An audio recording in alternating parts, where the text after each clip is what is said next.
General तबके के लोग हैं या ओबीसी के लोग हैं उनके दिमाग में एक भावना आ जाती है कि रिजर्वेशन की वजह से हमें सही रूप से मतलब समान अधिकार नहीं मिल रहा है और हमारे साथ अन्याय हो रहा है। क्योंकि आरक्षण जो है मतलब एक पॉजिटिव वे में हमें लेना चाहिए कि जो मतलब किसी भी व्यक्ति के अंदर मतलब सारी क्षमताएं अलग अलग होती हैं। अगर आप सबको समान मान के चलोगे तो मतलब कभी भी एक पॉजिटिव वे में वो चीज़ें नहीं जाएंगी। इक्वलिटी और सोशल जस्टिस की बात नहीं कर सकते हैं। और जो रिजर्वेशन है वो क्या है कि जब जो हमारे हिस्टोरिकली जो पिछड़े समाज हैं उनको हम एक सही स्थिति में लाके खड़ा करते हैं रिजर्वेशन से, तो इसलिए रिजर्वेशन सही है। बस ये है कि रिजर्वेशन में कुछ अभी हमें रिफॉर्म चाहिए।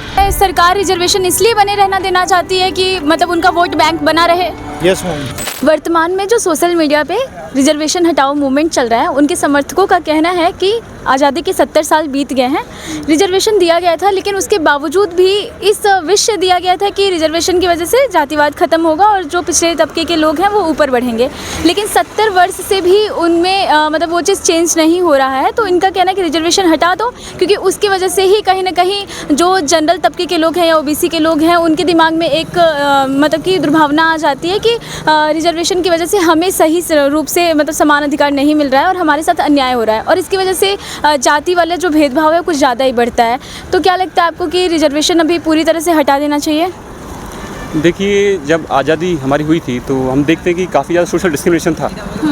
तो जिस पर्पज़ के लिए वो लाया गया था कि सोशल डिस्क्रिमिनेशन ख़त्म करना है तो वो पर्पज़ उसका जेन्युइन था। और समय के साथ कई सारे लोग बैकवर्ड हैं वो आगे आए भी हैं इस चीज़ से। लेकिन क्या हुआ कि एक थोड़े समय जाने के बाद क्या हुआ कि एक तरह का स्ट्रक्चर बन गया कि जो सोशली बैकवर्ड लोग भी हैं ना उनमें कुछ ही लोग हैं जैसे मान के चलो कि अगर कास्ट की बात करें तो अगर 500 से ज़्यादा कास्ट है तो उसमें सर्टेन कास्ट ही हैं जो उसका ज़्यादा से ज़्यादा बेनिफिट ले पा रही हैं। तो मेरे हिसाब से रिजर्वेशन का पर्पज़ जेन्युइन था क्योंकि डेमोक्रेसी के अंदर क्या है वेलफेयर स्टेट की हम बात करते हैं तो वहाँ पे जो डिप्राइव लोग हैं उनको अधिकार देना तो हमारा अधिकार मतलब हमारे होना चाहिए वहाँ पे। लेकिन मेरे हिसाब से कि जो पहले से अच्छा एडवांटेज ले चुके हैं इस रिजर्वेशन के अंदर उनको हटा के एक क्रीमी लेयर क्रिएट करनी चाहिए क्योंकि अब रिजर्वेशन को पूरी तरह खत्म करना अभी एक सॉल्यूशन नहीं है क्योंकि रिजर्वेशन का पर्पस भी जेन्युइन है।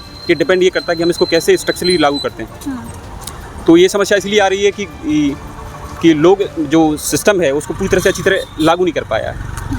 तो कॉन्सेप्चुअली मैं यही कहूँगा इसको ख़त्म करना कोई सोल्यूशन नहीं होगा लेकिन एक क्रीमी लेयर क्रिएट करना बहुत ज़रूरी है क्योंकि अभी हम देखते हैं कि जो डिप्राइव सेक्शन है वो अभी भी बहुत ज़्यादा ही है। जो इकोनॉमिक इक्वलिटी है वो बहुत ज़्यादा, इनइक्वलिटी अभी भी बहुत ज़्यादा है क्योंकि रिजर्वेशन का पर्पज़ यही है कि सोशली और एजुकेशनली जो बैकवर्ड लोग हैं उनको आगे लेके आया जाए।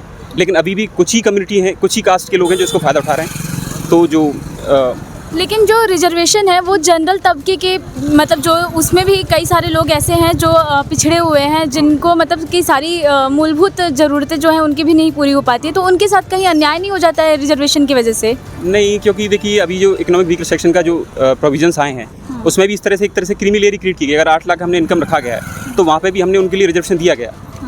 तो रिजर्वेशन उनके लिए भी एग्जिस्ट करता है। तो मेरे हिसाब से तो क्रीमी लेयर ही एक अच्छा सॉल्यूशन होगा। लेकिन आगे जाके अगर ये चीज़ें ठीक हो जाती हैं, इस तरह का डिस्क्रिमिनेशन कम होता है तो हम रिजर्वेशन खत्म भी कर सकते हैं। लेकिन एक इवॉल्विंग प्रोसेस है, धीरे धीरे करके करना पड़ेगा और हमें एक स्ट्रिक्ट एक्शन लेने पड़ेंगे कि जो रिजर्वेशन का बेनिफिट ना लिया जाए। तो मुझे लगता है कि ये जुडिशरी का और लेजिस्लेचर का और पूरी जनता का एक सपोर्टिव सिस्टम होना चाहिए जिससे कि इसमें पहले क्रीमी लेयर की जाए।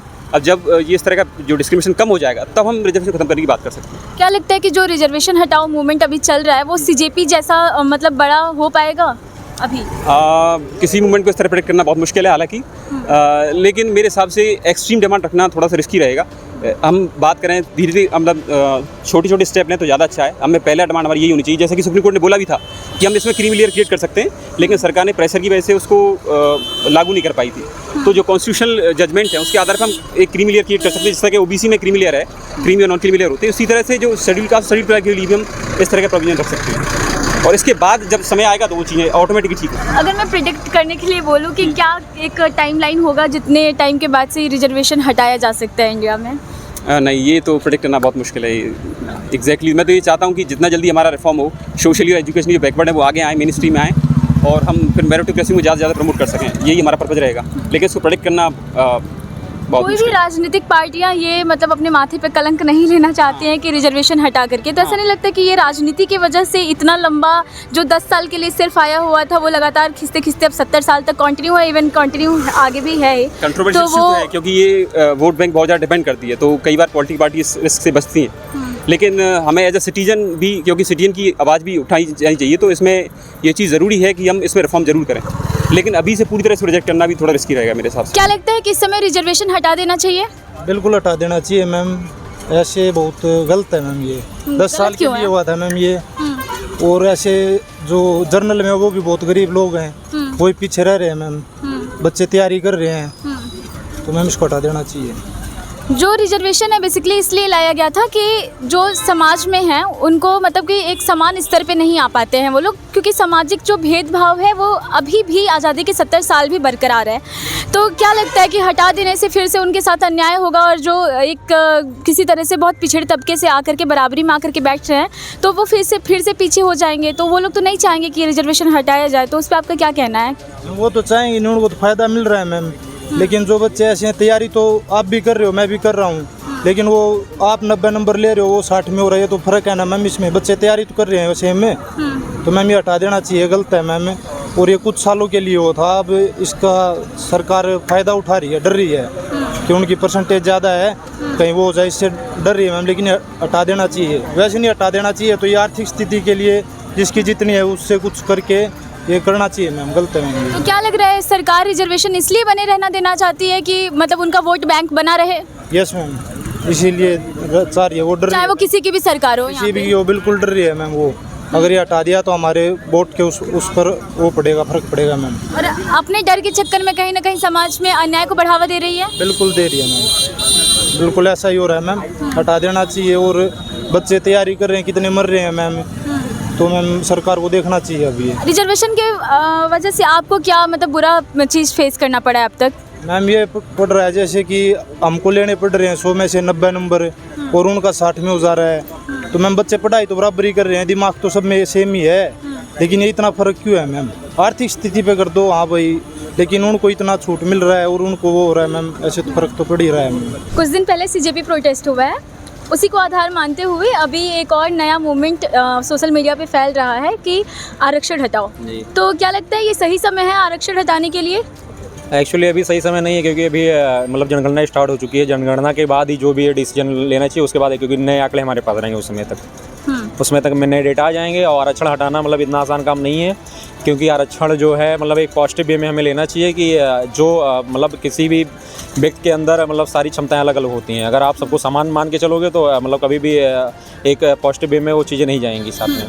जैसे कि कहा जा रहा था अभी सीजेपी प्रोटेस्ट में कि मेरिट बेस्ड लोगों को सही जो भी है उनके साथ एक बेईमानी हो रही है कि जिनका मेरिट में नंबर अच्छा है उनको लीक की वजह से मतलब प्रॉब्लम फेस करना पड़ रहा है, और सही जिसमें योग्यता है वो लोग नहीं आ पा रहे हैं।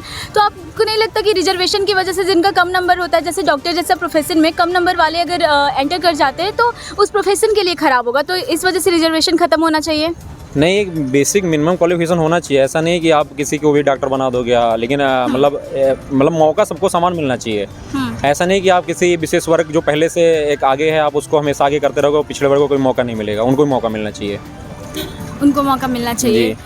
तो ऐसा नहीं लगता कि जैसे पिछड़े वर्ग में है कि जो लोग आर्थिक रूप से कमज़ोर हैं उन्हें रिजर्वेशन देना चाहिए, ना कि मतलब कि जैसे कई बार होता है कि पेरेंट्स को गवर्नमेंट नौकरी मिल चुकी है उसके बावजूद भी मतलब आगे के बच्चे जो हैं उनको भी रिजर्वेशन मिल रहा है, और उनकी वजह से जो एक्चुअली में जिनको ज़रूरत है, जिनको आगे बढ़ने की, जो एक्चुअली में पीछे रह रहे हैं उनको फ़ायदा नहीं मिल पा रहा है। तो उस पर क्या कहना है आपका? इसीलिए क्रीमी लेयर का प्रावधान लाया गया था। मतलब 1992 में जो नंदन समिति थी उसके अनुसार क्रीमी लेयर का प्रावधान लाया गया कि जो मतलब इकोनॉमिक रूप से जिनके भी पेरेंट्स ओबीसी में मतलब एक मिनिमम क्राइटेरिया रखा गया था, उनको मतलब आरक्षण से बाहर किया जाए, क्योंकि उस कैटेगरी में वही लोग हमेशा लाभ पाते रहेंगे। आप मानते कि ऐसा एससी और एसटी में भी होना चाहिए कि लेयर? बिल्कुल, अब समय आ गया है कि एक मतलब उस पर एक स्वस्थ चर्चा करके संसद में, और सबसे बड़ी चीज़ जनगणना के बाद, क्योंकि नए आंकड़े आ जाएंगे, नए डेटा आ जाएंगे हमारे पास, और मतलब सारे मतलब पुराने केस को ध्यान में रखते हुए उसको फिर मतलब एक मतलब चरणबद्ध स्तर से, मतलब ऐसे नहीं आप अचानक ले आओ, मतलब सबसे बात करके फिर आपको लाना चाहिए।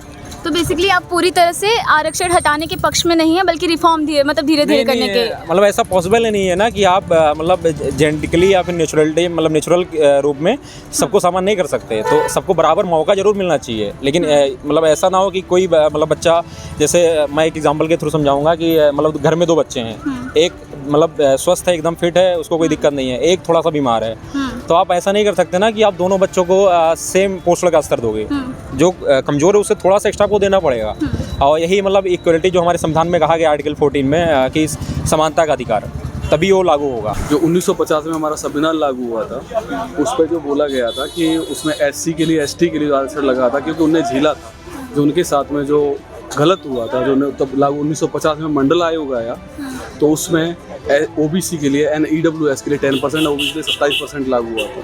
क्योंकि अगर आरक्षण पूरी तरह से हट जाएगा तो आगे से जितना गरीब तबका आता है, वो किसी भी हो, चाहे सबर्ड वर्ग हो, चाहे ओबीसी हो, चाहे एससी हो, एसटी हो, सबको प्रॉब्लम, जो गरीब आता है उसके लिए प्रॉब्लम क्रिएट हो जाएगी। लेकिन अभी जो आरक्षण हटाओ मूवमेंट के समर्थक हैं, उनका यही कहना है कि जो जनरल वर्ग में, चाहे ओबीसी वर्ग में जो गरीब लोग हैं, उनको काफ़ी नुकसान होता है आरक्षण की वजह से। जैसे अगर उनका मार्क्स भी सेम मार्क्स में अगर एससी या एसटी का कोई होता है तो उसको एडमिशन मिल जाता है रादर देन जनरल या ओबीसी को, तो उनके साथ अन्याय होता है। अन्याय तो सभी को मिलता है ना, 10% EWS में मिल रहा है, 27% ओबीसी मिल रहा है और एससी मिल रहा है, तो सबको बराबर मिल रहा है। अगर पूरी तरह से टोटली हटा दिया जाएगा तो लोगों के लिए फिर से प्रॉब्लम क्रिएट हो जाएगी। जो पहले होता था, जो हमारा देश आज़ाद नहीं था उससे पहले प्रॉब्लम थी, फिर से क्रिएट हो जाएंगी प्रॉब्लम। तो पूरी तरह से टोटली नहीं हटना चाहिए। आरक्षण जब दिया गया था तो सिर्फ 10 वर्ष के लिए दिया गया था, लेकिन ये 7 बार पूरा मतलब कि बढ़ चुका वापस से। और जो भी मतलब कि जिन्हें फ़ायदा है आरक्षण से, वो तो कभी नहीं चाहेंगे कि इन्हें उनसे ये चीज़ें छीनी जाए या ली जाए। तो क्या लगता है कि मतलब ये रेगुलर कब तक चलता रहेगा इस तरीके से? जब तक गवर्नमेंट में संविधान में संशोधन करती रहेगी, और फायदा तो फिर सभी को है ना, चाहे वो कोई भी वर्ग हो। सभी को होता तो शायद इंस्टाग्राम पे 5.6 मिलियन लोग फॉलो नहीं करते रिजर्वेशन हटाओ के सभी लिए। को ज़्यादा, किसी को ज़्यादा मिल रहा है, किसी को कम मिल रहा है, तो फिर से प्रॉब्लम क्रिएट हो जाएंगी लोगों को। नहीं, आरक्षण हटाओ जो मूवमेंट वाले लोग हैं, उनका कहना है कि उनको कोई फ़ायदा नहीं हो रहा है। तो वो सबकी अपनी अपनी थिंकिंग है, अपनी अपनी सोच है। वैसे पूरी तरह से नहीं हटना चाहिए, यही मेरा है। जैसे अभी सिल्वा सेट्टी ने एक स्टोरी लगाया हुआ था, तो उन्होंने कहा कि जो सवर्ण वर्ग के लोग हैं, ठीक है, कि उसमें से अगर कोई डॉक्टर बन रहा है तो वो सवर्ण का ही इलाज करे, वैसे ही जो SC ST से लोग हैं। बयान बिल्कुल ही गलत है, और इस तरह के बयान एक पढ़े लिखे एक एक्ट्रेस को और एक सोशल लोगों को इस तरह के बयान नहीं देना चाहिए। गलत कैसे है? गलत से इस तरह से है कि उससे अगर सबर्ड है तो उसको वही इलाज करना चाहिए, क्योंकि जो डॉक्टर होता है वो सभी के लिए होता है, उसके लिए कोई जाति, कोई धर्म, अगर इस तरह से प्रॉपर धर्म को हटा देना चाहिए। और धर्म में बटे हुए जातियों में कभी भी कोई पॉलिटिशियन भी नहीं चाहिए कि जातियां हट जाएं, ठीक है ना। ऐसा नहीं लगता कि ये रिजर्वेशन एक तरीके से पॉलिटिकल लोगों का ही बनाया हुआ है और उनकी वजह से ही इतना लंबा खींचा हुआ है? आरक्षण हटा सकते हैं क्या? जातियां हटा सकते हैं आप लोग? जातियां नहीं हटा सकते। अगर आप आरक्षण हटा टोटली आप जातियां भी हटाएं, सबको बराबर में लेके आए। जातियां क्यों नहीं हटाई जा सकती हैं? तो आप जातियां, वही तो करें, जातियां हटाई जाएं। आप जातियों को हटाओ, सबको बराबर लाओ, एक समान लाइए। आरक्षण बाद में हटाना है, पहले जातियों को हटाना है। आरक्षण हटाने के जो समर्थक हैं, उनका कहना है कि जब आरक्षण व्यवस्था हट जाएगा तो जातियां अपने आप ही हटती हैं, क्योंकि आरक्षण की वजह से ही जाति जो है वो लगातार बने हुए हैं। जातियां पहले से बनाई हुई हैं। जातियों आप कहते हो, आप अगर कोई भी हो तो आप हर किसी कास्ट में शादी कर सकते हैं, पर अपनी सेम कास्ट में शादी क्यों करते हैं? इसका आरक्षण से कोई लेना देना नहीं है। आप पहले जातियों को हटाओ, उसके बाद आरक्षण हटेगा। अगर जातियां रहेंगी तो आरक्षण कभी भी नहीं हट पाएगा। आपको नहीं लगता कि रिजर्वेशन जो है वो लोगों को अपाहिज बना रही है? क्योंकि लोगों के दिमाग में ये है कि जैसे एक जनरल का है, ठीक है, उसका अभी उनका कहना था कि 90 पे मार्क्स पे उसका सिलेक्शन होता है, बट वहीं SC ST चाहे OBC है जिनको रिजर्वेशन मिल रहा है, तो उनके दिमाग में होता है कि कोई बात नहीं, हम तो 70 में भी हमारा, चाहे मतलब 80 पे भी हमारा सिलेक्शन हो जाएगा। उसके वजह से वो उस हिसाब का तैयारी नहीं करते हैं जितना जनरल वाला मेहनत करता है। तो इस तरह से ये नहीं लगता कि जो रिजर्वेशन है वो कहीं ना कहीं बच्चों को एक तरीके से अपाहिज बना रही है? नहीं, ऐसी बात नहीं है कि रिजर्वेशन लोगों को अपाहिज बना रही है, बल्कि रिजर्वेशन जो है वो इसलिए लाया गया है कि सभी लोगों को एक समान पंक्ति में लाके खड़ा किया जाए। तो अभी क्या है कि जब हम डेमोक्रेसी की बात करते हैं तो डेमोक्रेसी का सबसे मूल जो एलिमेंट है वो ये है कि हमें इक्वलिटी और सोशल जस्टिस चाहिए। तो विदाउट आप रिजर्वेशन पॉलिसी के इक्वलिटी और सोशल जस्टिस की बात नहीं कर सकते हैं। और जो रिजर्वेशन है वो क्या है कि जब जो हमारे हिस्टोरिकली जो पिछड़े समाज हैं उनको हम एक सही स्थिति में लाके खड़ा करते हैं रिजर्वेशन से, तो इसलिए रिजर्वेशन सही है। बस ये है कि रिजर्वेशन में कुछ अभी हमें रिफॉर्म चाहिए जो पीछे नहीं किए गए थे, अब ज़रूरी है, तो इसलिए रिजर्वेशन में कुछ रिफॉर्म चाहिए। लेकिन रिजर्वेशन को ख़त्म कर देना या रिजर्वेशन अपाहिज लोगों को बना दे रही है, ये सब कहना जो है वो पूर्ण रूप से गलत है। जी, अभी CJP हुआ, उसको आपने देखा कि बहुत ज़्यादा सपोर्ट मिला। क्या लगता है कि जो अभी रिजर्वेशन हटाओ मूवमेंट चल रहा है सोशल मीडिया पे, उसको भी उस लेवल का मतलब कि सपोर्ट मिलेगा? देखिए, रिजर्वेशन का जो मुद्दा है वो सेंसिटिव मुद्दा तो है ही है, लेकिन क्या है कि आप जब देश की पॉपुलेशन देखते हैं उस आधार पे आप जब रिजर्वेशन की बात करते हैं तो रिजर्वेशन को उस तरीके से जो लोगों की का वो मिल रहा है वो नहीं मिलेगा। लेकिन ये है कि रिजर्वेशन के लिए जो सवर्ण वर्ग है या फिर वो है तो उसके लिए एक मतलब जो आंदोलन चल रहा है वो ज़रूरी भी है, क्योंकि रिजर्वेशन में कुछ रिफॉर्म चाहिए तो उसके लिए हम कर सकते हैं, इसके लिए थोड़ा बहुत सपोर्ट उसका कर सकते हैं। आप कह रहे हैं कि रिजर्वेशन में रिफॉर्म करने की ज़रूरत है, आप मुझे बताइए कि किस तरीके का रिफॉर्म किया जा सकता है या किस तरीके का रिफॉर्म आप लोग चाहते हैं? देखिए, मैं तो सबसे पहले ये जब चाहता हूँ कि जो प्रमोशन में रिजर्वेशन है आप उसकी बात करते हैं। जब एक व्यक्ति कोई नौकरी में पहुँच चुका है उसके बाद अगर आप उसे प्रमोशन में रिफॉर्म कर रहे हैं तो ये गलत बात है, क्योंकि लेवल प्लेइंग फील्ड सबको मिल चुकी है जब एक नौकरी के बाद, तो आप उसे प्रमोशन में रिजर्वेशन दे रहे हैं, ये गलत है। और दूसरा ये है कि जैसे क्रीमी लेयर का सिद्धांत है तो वो ओबीसी में है, वो भी क्या है कि ओबीसी में जिस प्रकार से आप ईडब्ल्यूएस में क्रीमी इकोनॉमिकली सिद्धांत लाते हैं उस तरीके से ओबीसी में लाना चाहिए। क्या है कि ओबीसी में भी फैमिली के इनकम को जोड़ना चाहिए, आप ईडब्ल्यूएस में जोड़ते हैं, आप ओबीसी में नहीं जोड़ते। फिर दूसरा बात यह है कि SC ST का जो रिजर्वेशन है वो सोशली आया था, लेकिन अभी क्या है कि धीरे धीरे इकोनॉमिकली लोग इम्पावर्ड हो रहे हैं, तो इससे क्या होता है कि आप उसमें भी क्रीमी लेयर का सिद्धांत लाना पड़ेगा। और अभी देखिए, आप 2-4 दिन पहले सुप्रीम कोर्ट का भी आदेश आया है जो सेंट्रल गवर्नमेंट से बोला गया है कि आप जो ओबीसी में क्रीमी लेयर का सिद्धांत है उसी सिद्धांत को आप SC ST में भी लाइए। और एक रिफॉर्म यह है कि अभी हमारी जनगणना हो रही है। जनगणना क्या है कि पुरानी जनगणना से अभी जो है पॉपुलेशन में बहुत परिवर्तन हुआ है, उस हिसाब से नई जनगणना आनी चाहिए। फिर इसके बाद जो रिजर्वेशन पॉलिसी है इसकी फिर से समीक्षा की जानी चाहिए, और जो वर्तमान समय में सही है जो चीज़ एक्चुअल जो पॉपुलेशन है व्यक्ति की वो इसमें लाई जानी चाहिए। और इकोनॉमिकली लोगों को ज़्यादा देखना चाहिए, क्योंकि सवर्ण वर्ग जो है उसमें भी आप अगर देखेंगे तो बहुत लोग ऐसे हैं जो जिनके पास पैसे नहीं है, बस वो इस चीज़ों से इसलिए पिछड़ जा रहे हैं क्योंकि वो जर्नल से हैं।